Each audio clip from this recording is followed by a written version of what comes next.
नमस्कार दोस्तों, स्वागत है आपका स्टडी फॉर सिविल सर्विसेज में। यदि स्टडी फॉर सिविल सर्विसेज के छात्र हैं तो ये वाला टेलीग्राम जरूर ज्वाइन करके रखिए। यूट्यूब चैनल में हमारे साथ है तो भी ये वाला टेलीग्राम ज्वाइन करना बहुत ज्यादा जरूरी है। सारे नोटिफिकेशन, सारे अपडेट, सारे मोस्ट इंपोर्टेंट ट्रिक्स, सारा रिवीजन सब कुछ यहाँ पे बताया जाता है। टेस्ट को ध्यान से अटेम्प्ट करिए और बताइए कितना स्कोर आपने किया है, कितने सही किए हैं टोटल क्वेश्चन में से। सभी लोग अपना अपना स्कोर जरूर कमेंट करिए। 13 जून 2021 को यूपीपीएससी का पीसीएस एग्जाम है और आरओ का जो यूपीपीएससी वाला है 1 अगस्त 2021 को एग्जाम है। दोनों के लिए फुल पेड बुक भी चालू हो चुके हैं, टेस्ट सीरीज वाला पेड बुक भी चालू हो चुका है। इन नंबर पे आप कॉल कर सकते हैं या फिर व्हाट्सएप कर सकते हैं 856009606089 पे, या फिर मुझे डायरेक्ट व्हाट्सएप कर सकते हैं 783692 पे किसी जानकारी। मैं ओम द्विवेदी और स्वागत है आपका स्टडी फॉर सिविल सर्विसेज में, जिसमें आज हम यूपी स्पेशल्स के कुछ प्री रिलेटेड क्वेश्चंस डिस्कस करेंगे।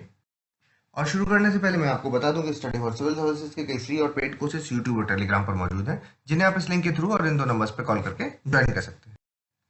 हमारा देखिए पहला क्वेश्चन है, निम्नलिखित कथनों पर विचार करें। उत्तर प्रदेश की उत्तरी भाग में एक पट्टी है, ठीक है, उसको किस रूप से जानते हैं? भाबर क्षेत्र के नाम से जानते हैं ना, ऊपर वाला जो नॉर्दर्न बेल्ट है। सही स्टेटमेंट है। कंकड़, पत्थर व मोटे बालू से युक्त जो भूमि होती है उसको हम तराई क्षेत्र से जानते हैं। ये गलत हो गया क्योंकि उसको हम भाबर क्षेत्र से जानते हैं ना, भाबर, ठीक है।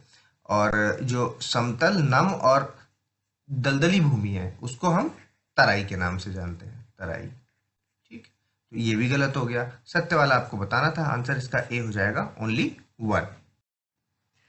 निम्नलिखित में से तराई क्षेत्र की मुख्य फसलें आपको बतानी है। धान है, गन्ना है, गेहूं है या आलू है। तो देखिए धान और गन्ना जो है वो तराई क्षेत्र के हैं और गेहूं, आलू है जो भी मैदानी क्षेत्र के हैं। तो आंसर ए हो जाएगा 1 और 2। देखिए निम्नलिखित में से उत्तर प्रदेश के मैदानी क्षेत्र कहाँ पर है? तराई के उत्तर में और बुंदेलखंड के पश्चिम में, बिल्कुल सही है। और यमुना के पूर्व में और गंडक के पश्चिम में, ये भी सही है ना। तो सी आंसर होगा इसका। उत्तर प्रदेश में जो मैदानी क्षेत्र है उनकी ढाल कैसी है ये बताइए। पूर्व से पश्चिम है, उत्तर से दक्षिण है, उत्तर पश्चिम से दक्षिण पूर्व है या दक्षिण पूर्व से उत्तर पश्चिम है। तो उत्तर प्रदेश की जो ढाल है वो है उत्तर पश्चिम से दक्षिण पूर्व की ओर। उत्तर प्रदेश में सर्वाधिक बीहड़ है जो, उनका निर्माण कहाँ हुआ है? चंबल के तट पर हुआ, यमुना के तट पर हुआ, गंगा के तट पर या सरयू के तट पर? तो आंसर है इसका चंबल और यमुना के तट पर, यानी कि 1 और 2 ए आंसर है इसका। निम्नलिखित में से उत्तर प्रदेश के में बुंदेलखंड वाला जो क्षेत्र है उसका आपको विस्तार बताना। देखिए झांसी से सोनभद्र तक है, चित्रकूट से बांदा है, चित्रकूट से झांसी आएगा, या महोबा से झांसी, कोई एक चुनना है इनमें से। तो इस केस में आप देखिए इसका जो विस्तार है वो झांसी, ललितपुर से लेकर के आपका सोनभद्र तक है, ठीक है, सोनभद्र। तो आंसर इसका ए हो जाएगा। अगला है, निम्नलिखित में से कौन से जिले ऐसे हैं जो बुंदेलखंड और बघेलखंड दोनों में सम्मिलित है? आपका सोनभद्र हो गया, ललितपुर हो गया, चित्रकूट हो गया और बांदा हो गया। तो ऐसा जिला है जो दोनों में आएगा, वो है सोनभद्र। अगला देखिए, निम्नलिखित कथनों पर विचार करें। देखिए उत्तर प्रदेश में जो 11 जिले हैं उनमें पहाड़ी पठारी बुंदेलखंड क्षेत्र का विस्तार है, सही है।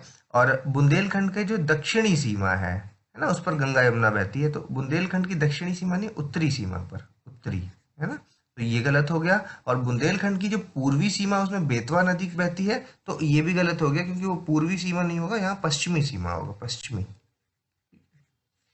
तो दोनों गलत है। आंसर इसका हो जाएगा ओनली 1, बी आंसर। निम्नलिखित कथनों पर विचार करें।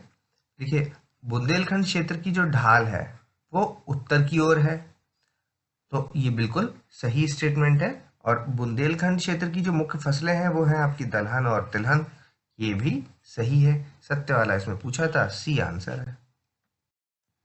देखिए निम्नलिखित कथनों पर विचार करें। उत्तर प्रदेश के कुल क्षेत्रफल का लगभग 5% है जो वो नम भूमि क्षेत्र है। तो हाँ, ये बिल्कुल सही स्टेटमेंट है क्योंकि लगभग 5 पॉइंट एग्जैक्ट अगर जाएंगे तो 5.15% है और यहाँ लगभग लिखा है, तो ये सही माना जाएगा। उत्तर प्रदेश का सर्वाधिक नम भूमि क्षेत्र वाला जिला कौन सा है? वो है सोनभद्र। तो ये भी स्टेटमेंट बिल्कुल सही है ना। यहाँ पे कितना है? 5.08%, ठीक है। और उत्तर प्रदेश का सबसे कम नम वाला जिला कौन सा है? बागपत और हाथरस, ये भी बिल्कुल सही है, ये है 0.18%, ठीक है। सत्य वाला इसमें आपको बताना था। तो तीनों ही सही हैं, आंसर डी हो जाएगा।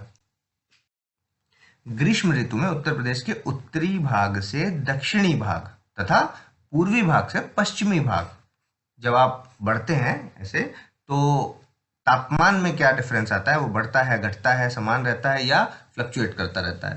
तो जब आप इन दिशाओं में चलते हैं तो ग्रीष्म ऋतु में तापमान बढ़ता है। निम्नलिखित कथनों पर विचार करें। देखिए, ग्रीष्म ऋतु में सर्वाधिक औसत तापमान है जो वो आगरा सहित बुंदेलखंड क्षेत्र का है। ये बिल्कुल सही है ना। और बुंदेलखंड में सबसे अधिक तापमान है जो अभी तक झांसी में रिकॉर्ड किया गया। ये स्टेटमेंट गलत हो गया क्योंकि वो रिकॉर्ड किया गया है बांदा जिले का, और बांदा जिले का जो हाईएस्ट तापमान जो किया गया है वो है 49.2 डिग्री सेल्सियस। ठीक है, तो और इसका कारण क्या है कि कर्क रेखा है जो यहाँ से बहुत नजदीक से गुजरती है ना, कर्क रेखा, तो यहाँ पर गर्मी ज्यादा रहती है। तो दूसरा गलत है, पहला सही, आंसर ए हो जाएगा। निम्नलिखित कथनों पर विचार करें। देखिए, उत्तर प्रदेश में बंगाल की खाड़ी के मानसून को पूर्वा के नाम से जाना जाता है। सही है ना। उत्तर प्रदेश में जो पूर्वा से सर्वाधिक वर्षा पूर्वी तराई में और सबसे कम वर्षा पश्चिमी मैदानी क्षेत्र में होती है ना। तो ये भी सही है, सत्य वाला आपको इसमें बताना था, तो आंसर सी हो जाएगा।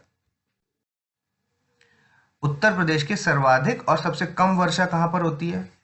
मिर्जापुर में सबसे ज्यादा होती है, सबसे कम आगरा में। गोरखपुर में सबसे ज्यादा, सबसे कम मथुरा में। मिर्जापुर मथुरा और आगरा मथुरा। तो देखिए, इस क्वेश्चन का आंसर है आपका बी, गोरखपुर में सबसे ज्यादा होगी।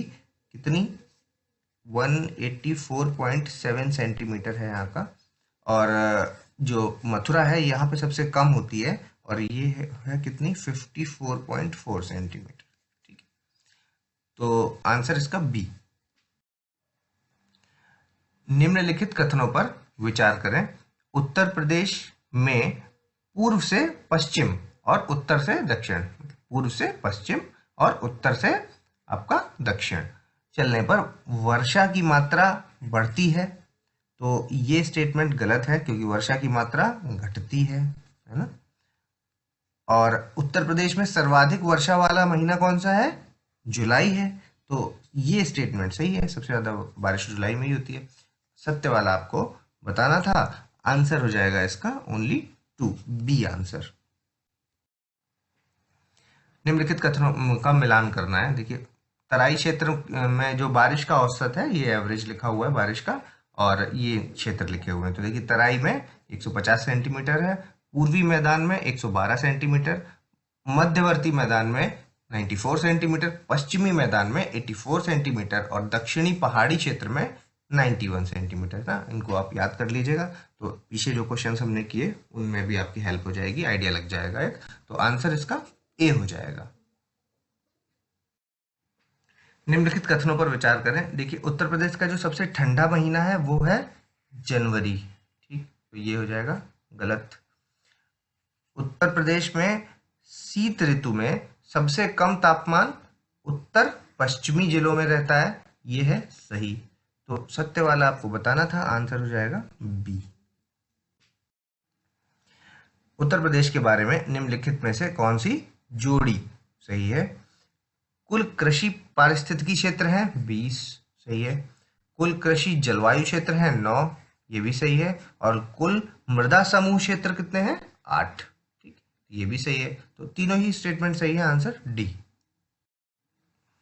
अगला देखिए, उत्तर प्रदेश की जो कृषि गणना है 2010-11 के हिसाब से, उसके हिसाब से सभी वर्गों का जो औसत जोत है उसका आकार आपको बताना है।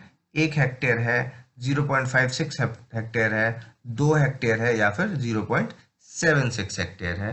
तो इसका आंसर है डी, 0.76 हेक्टेयर। निम्नलिखित में से कौन सी जोड़ी सही है? सीमांत जोत 79.23% है। लघु जोत है जो उत्तर प्रदेश में वो 13.14%। अर्ध मध्यम जोत है वो 5.79%, और मध्यम जोत है वो है 1.73%।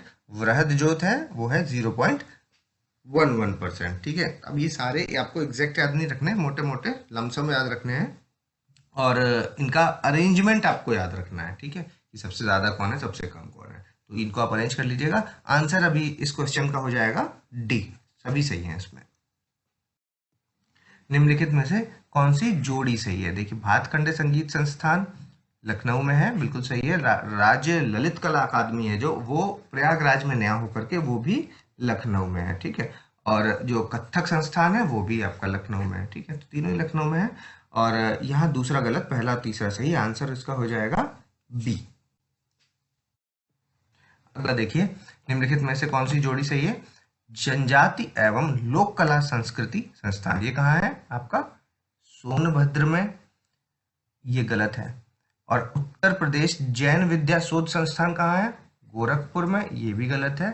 और उत्तर प्रदेश संगीत नाटक अकादमी है जो, वो प्रयागराज में नहीं है, ये भी गलत है। और ये तीनों ही आपका लखनऊ में है, ठीक है। तो आंसर इसका हो जाएगा डी, इनमें से कोई नहीं।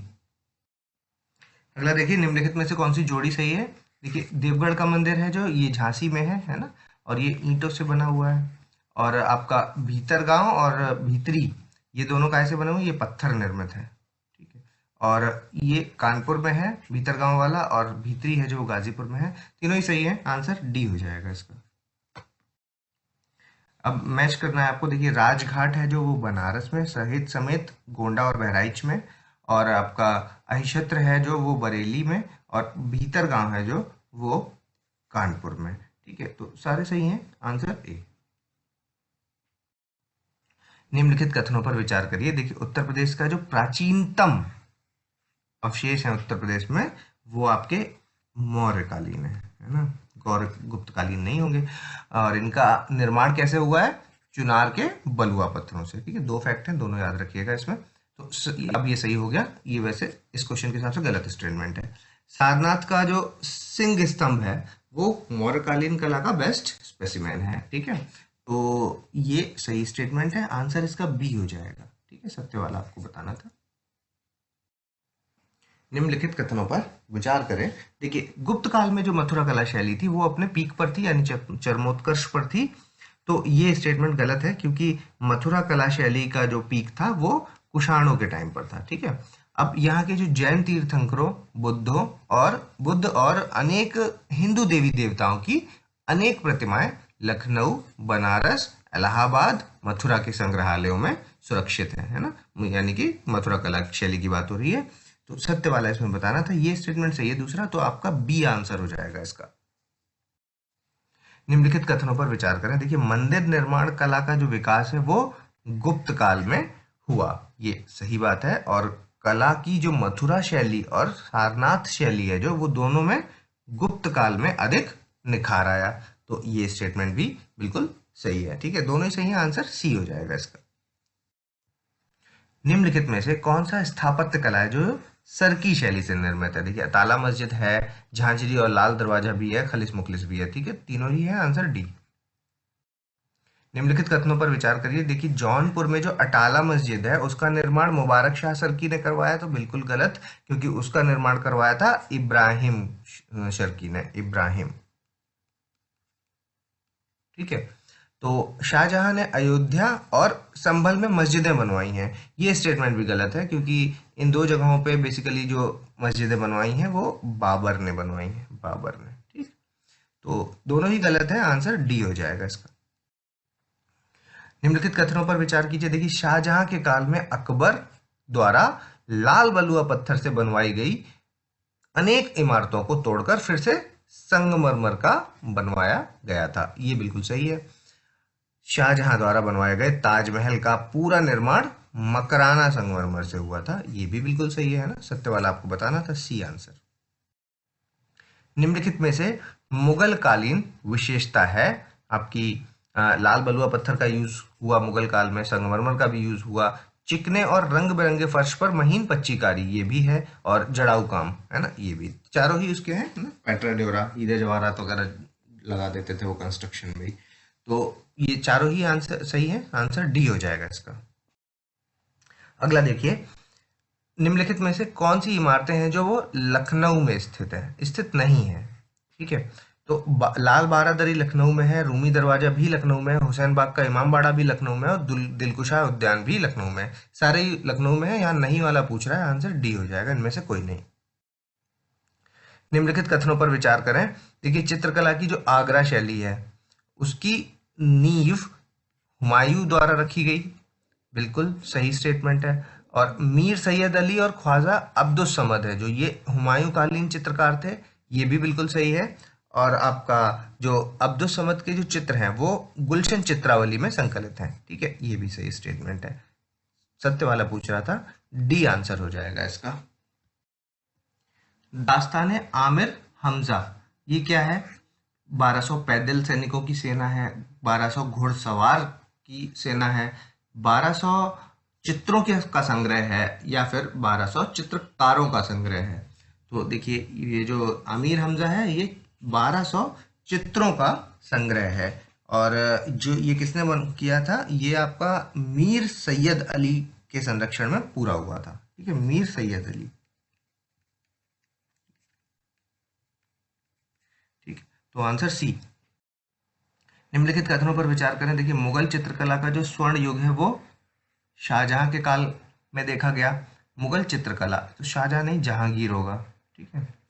उसके बाद शाहजहां ने आगरा में एक चित्रशाला बनवाई थी, तो ये स्टेटमेंट भी गलत है क्योंकि जहांगीर ने आगरा में एक चित्रशाला बनवाई थी। तो आंसर इसका सत्य वाला पूछा है, डी आंसर हो जाएगा, कोई भी सही नहीं है इसमें से। चित्रकला के विकास से संबंधित कौन सा कथन सही है? देखिए, 1911 में लखनऊ में कला एवं शिल्प महाविद्यालय की स्थापना की गई थी, सही है। और 1920 में बनारस में भारतीय कला परिषद की स्थापना की गई, सही है। 1950 में काशी हिंदू विश्वविद्यालय में भारत कला भवन की स्थापना की गई, ये भी सही है। तो तीनों ही सही है, आंसर डी हो जाएगा, उपर्युक्त सभी।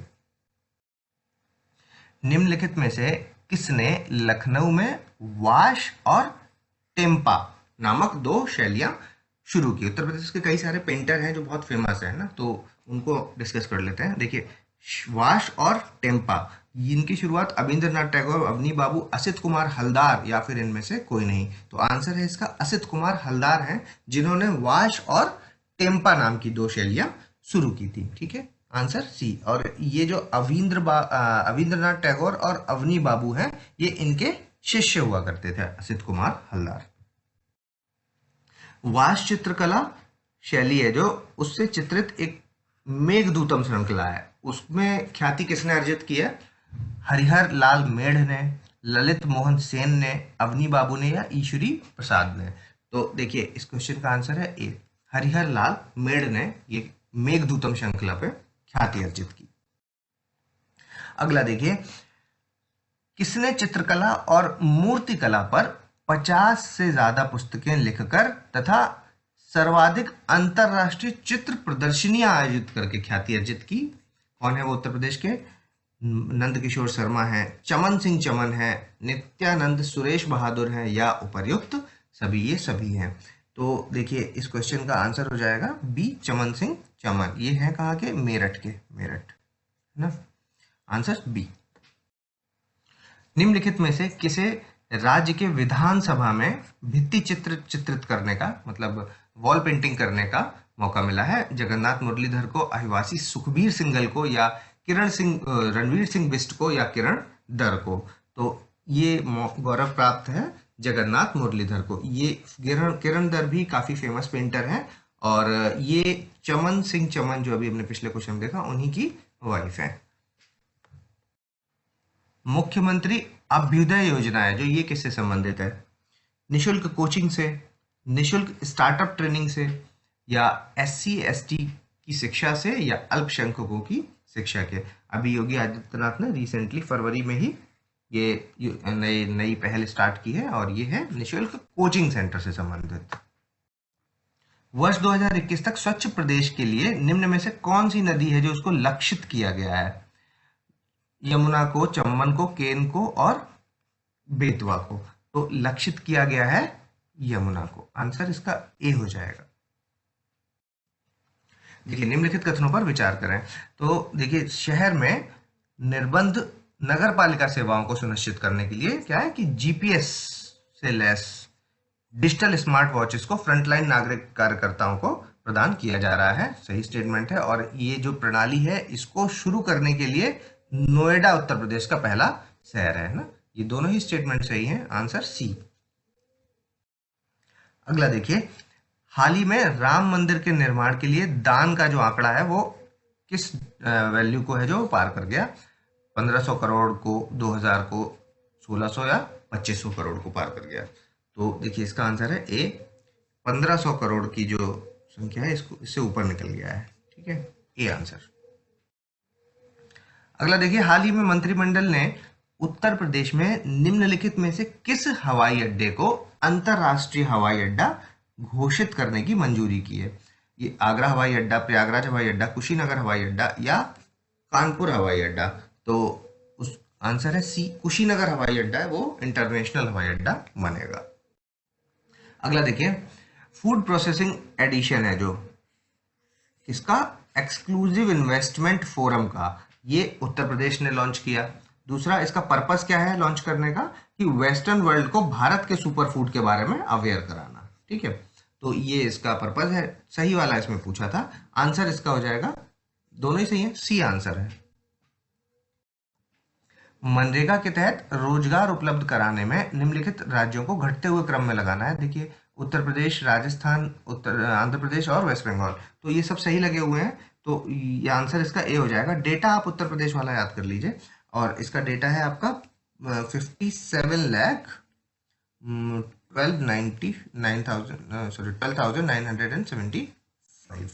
लोगों को अब तक रोजगार मिल चुका।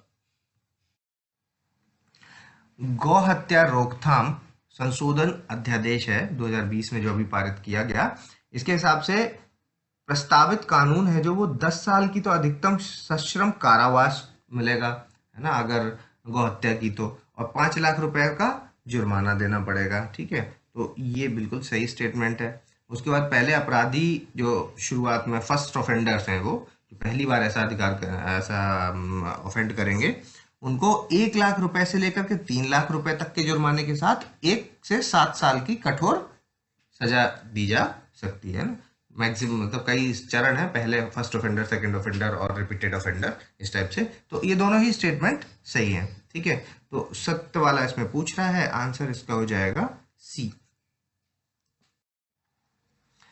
फ्लैट्स फैक्ट्री मॉडल है ना, फ्लैटेड फैक्ट्री मॉडल है ना, फ्लैट बना करके देंगे उत्तर प्रदेश गवर्नमेंट वाले, तो उसमें ये किसके नेतृत्व में बनेगा?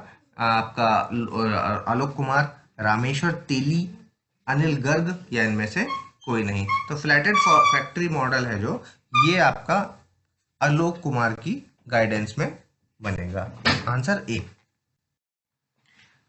इनमें से कौन सा पेयर है जो सही ढंग से मेल खाता है? देखिए Noida national institute of cancer prevention and research सही है, कोलकाता में है आपका national institute of cholera and एंट्रिक disease, ये भी सही है, और मुंबई में national institute of research in reproductive health, ये तीनों ही सही है, आंसर डी हो जाएगा इसका, ठीक है। 50 क्वेश्चन आज के हो गए हमारे, और ये क्वेश्चन हमारा जो टॉप 500 में जो फर्स्ट पार्ट अपलोड किया गया, फर्स्ट 50 वाला, उसमें क्वेश्चन नंबर 14 था, जो उसमें एक चेंजेस है जो कि यहाँ पर करेक्ट कराना जरूरी है।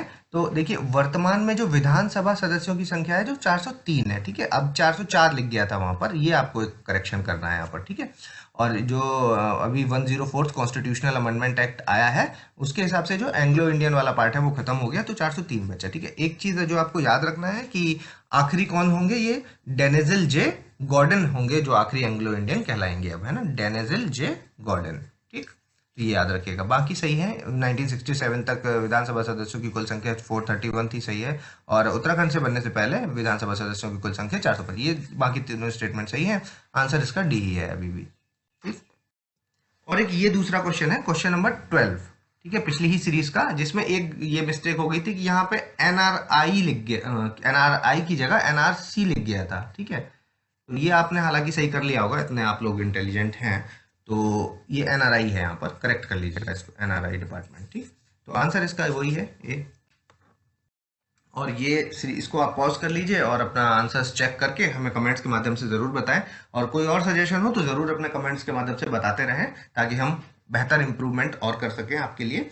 और अगर आपने अभी तक सब्सक्राइब नहीं किया है तो उसको सब्सक्राइब कर लीजिए, बेल आइकन की बटन दबा दीजिए, और जल्दी मिलेंगे अगले टॉप 50 क्वेश्चंस के साथ। तब तक के लिए धन्यवाद।